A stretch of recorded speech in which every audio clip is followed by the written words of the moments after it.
Number 1. I've always been more active at night, usually out for walks, runs, or even just hanging out at the park. I was 17 at the time of this incident, and knew this area like the back of my hand. I'm not usually scared of being out alone, as I lived in a really good neighborhood, and always make note of a safe place to go if I need help depending where I am in the city. I was out for a run around 9 p.m. It was a beautiful night, and I decided not to take my phone with me. During my run, I crossed through a field beside an indoor pool and library, which is a very well lit area. I had planned to go across the lot, turn right, and head down by the river for the last stretch back home. I'm always checking my surroundings, with my head on a swivel.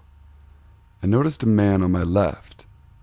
I took out my earbuds, and I slowed my jog and approached him, keeping about 2 arm lengths between us.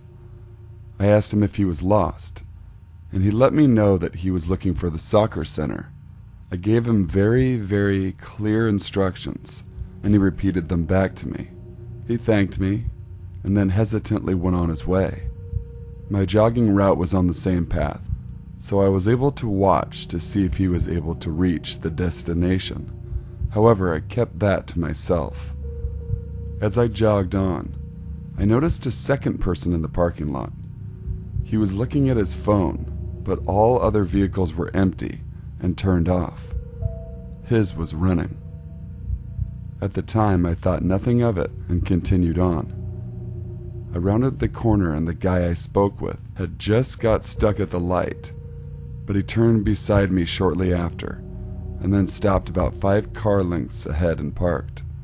He got out of the vehicle, which he turned off, and came to ask for more directions. I kept my distance the best I could, and again, instructed him to go up half a block and take another right. He then started tapping his pockets and told me he locked himself out of the vehicle. He checked the 2 doors on the driver's side, and then, since I was on the sidewalk, asked me to try the others. I did, and they were both locked. He then came around beside me and checked the rear passenger door again, despite me trying it already. I backed away and told him I would be right back. I was going around the corner to call a tow truck from the gas station, and for some reason, he tried to get me to stay while trying the doors. I ran to the gas station. No one would let me use the phone, and no one had a coat hanger, so I casually walked back. It was then that I saw, from a distance, the second guy and his vehicle parked 5-ish car lengths behind the first guy. I watched as the first guy got back into his vehicle, and they both drove off quickly in the same direction. It was at that moment I realized he was never locked out. He never needed directions, and this was all a ploy to kidnap some woman. I spun on my heels and walked back home on the busiest streets. No shortcuts, no back alleys, no parking lots. I will never leave home without my phone again, and I'm so happy I kept my distance while interacting with him. Number 2. This happened at least a year ago while I was at a grocery store with my mother. The sun just disappeared from the horizon, and darkness took over the night sky as we entered the store. My mother and I were walking through the aisles, and as my mom was grabbing some potato chip bags, I asked her if I could have the keys to the car, because I was getting bored in the store. She said yes and handed the keys over.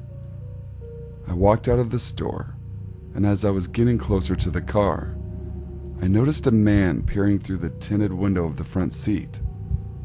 He looked like he was in his mid-30s at the most, and had a pretty shitty top knot. I immediately slowed down and kind of hid behind another car so he wouldn't notice me. The man eventually walked away and got into some old-looking dark green car.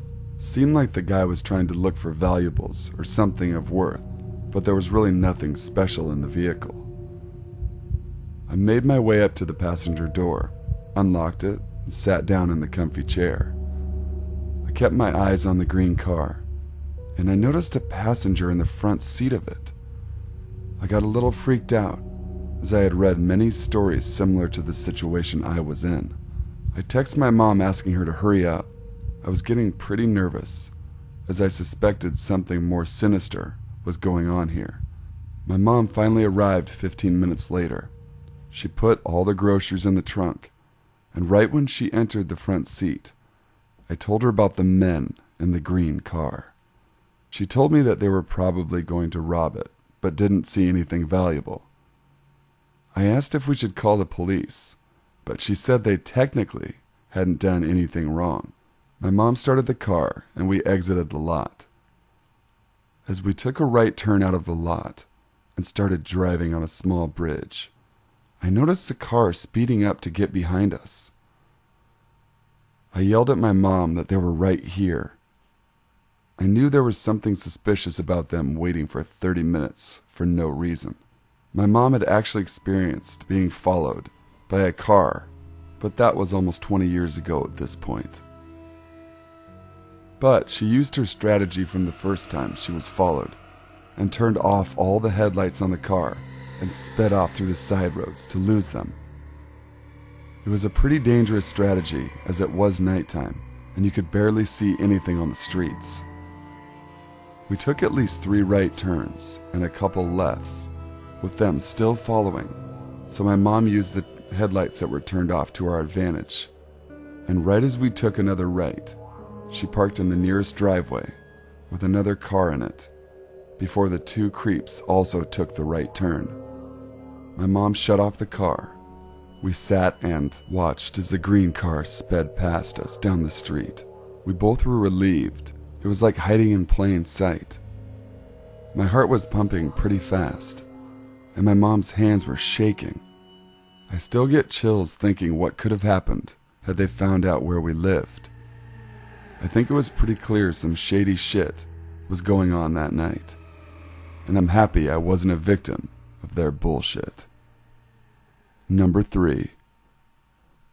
After the blizzard in DC earlier this year, I was so sick of snow. I sold most of my belongings, packed up what remained in my car, and drove across the country for Los Angeles. I didn't have a job and didn't have any contacts in LA. I've worked in some good positions and expected that my experience would be enough to get a job within a short period of time.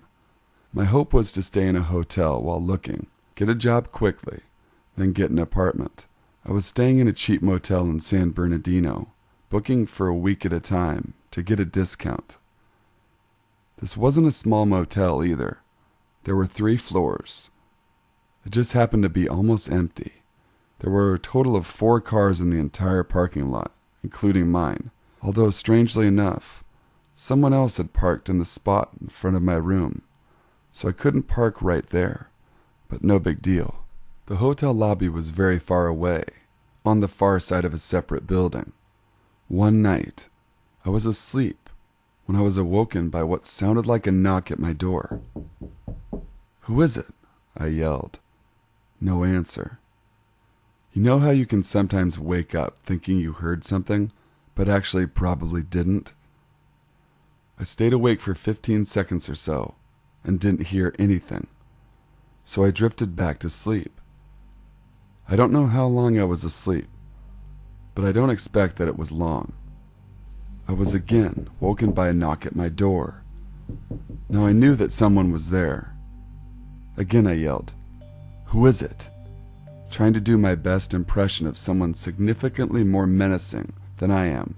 Squeaky voice scaredy cat here. Nothing. So I was sitting there looking at the door, kind of scared to go over and look. And then I heard a hissing sound. It sounded like that sound you hear when air is being let out of car tires. I was really concerned at this point, so I tiptoed to the door and looked through the peephole, being as quiet as possible and not touching the door, so as not to confirm that there was anyone in the room. But I did look, and I saw a man walking back and forth from the door to the side of the car that was parked in front of my room, which again was not mine. There was a second man crouched down on the other side of the car, and the first man walked to the other side and crouched down. He said, "You do that side. I'll keep a lookout." Since it seemed that they were letting the air out of the tires for the vehicle in front of my room, and since they had knocked on my room door, I was really getting worried. I tiptoed back to the bed to pick up my phone. There was a closet in the room, and I tiptoed back to the closet, got down on the floor, and called 911. The first thing I asked 911 was where they were located to make sure I had the right city, and they said, "Montana." Never been in Montana. I immediately hung up the call. I used my phone to look up the actual phone number for San Bernardino's police department, and then I called them, and they told me they'd come out and look, but never did. By now it was 3 in the morning, and I couldn't fall asleep. I stayed awake until after daybreak. 3 hours later or so, after the sun rose, I was hoping against hope that I'd misunderstood what had gone on the previous night, and I wanted to see whether the car tires had been flattened. Sure enough, the air had been let out of 3, but not the one by the driver's door. My car was parked 1 space to the left and was fine. Number 4. This is a true story about one of the most terrifying experiences I've ever encountered with someone who was most likely a pedophile with bad intentions. I am from Canada and generally feel very safe where I live. However, I live less than 15 minutes away from the home of 2 of the most notorious serial killers in Canadian history, Robert Pickton and Clifford Olson. Knowing that, it's safe to say that there is a history of crime where I live. Just because these 2 horrible people were put in jail long before this happened, doesn't mean evil is non-existent, as I learned. So here is how it all happened. After leaving my friend's house in the wintertime, around 10 o'clock at night, I slowly made my way home, walking through the dark, empty streets of our peaceful home. But to be honest, I wanted to walk because I didn't want to go home right away. My parents trusted me, and never would have thought that I would be in any danger. I had just turned 11 and was wearing little pink sneakers, my brother's hoodie, and my blonde hair in braids. I walked calmly and proudly, dragging along my brother's scooter beside me. I told myself there wasn't anything to be afraid of. I didn't look it, but I was a pretty fearless little girl. I thought that I was tough back then, and nothing would sound cooler to my friends than me telling them I walked home all by myself at night. Since I wasn't in any rush to get home and be told by my mother to go to bed, I paused and admired the silence. I took a deep breath, inhaling the frigid air, exhaling and creating fog with my breath. After a while, I picked up the pace and continued towards my street. Through the fog, I could almost see where I had turned onto my street. The peaceful moment was suddenly disturbed by the sound of a pickup truck driving past me, definitely going above the speed limit. About a minute later, I heard a slow-moving vehicle's engine behind me, but I didn't think anything of it at first, until I turned around. Strangely, this was the same red pickup truck that had drove past me a minute ago. It would have to have gone all the way around the block to end up behind me again so quickly. Uncomfortably, I gripped my brother's scooter tightly and put one of my foot onto it as I dragged the other. I didn't want to draw any attention to myself, so I didn't get on right away. I felt the truck getting closer, approaching me from behind. Then, my stomach began to hurt and I got chills. I had this intense gut feeling that I needed to get away from this man who was lurking behind me in his truck as fast as possible. I didn't look behind again. I jumped on the scooter and raced onto my street, my feet slapping the ground as I launched myself. As the wheels slipped a little bit on the frosty pavement while I rode off, I panicked. screaming a little bit every time the scooter wobbled. I picked up quite a bit of speed, my eyes watering from the freezing cold wind as it blew furiously in my face. My stomach lurched when I heard the engine roar. He stepped on the gas and sped towards me. The fear that he was following me had now been confirmed. Tears fell from my eyes as I flew down the street like a bullet. Luckily, I could now see my house.